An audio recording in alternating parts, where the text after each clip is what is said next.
ক টাকা তোমার বেলুন? 10 টাকা। 10 টাকা? আমার কাছে 10 টাকা নাই, 5 টাকা আছে। এই নেন 10 টাকা 20 টাকা। 5 টাকায় কয়টা দেবা? আইছি 5 টাকা কয়টা দেবেন? এত 10 টাকা। জলদি দেন, আর কয়টা দেবেন 5 টাকায়? এই নাও। 3টা? হ্যাঁ 4টা?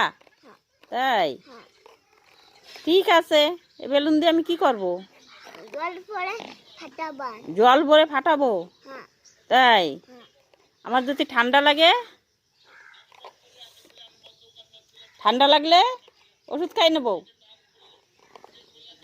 হ্যাঁ, খালি খালি ফুলাও। খালি ফুলাবো? হ্যাঁ তাহলে ঠান্ডা লাগবে না? না। ঠিক আছে তাই।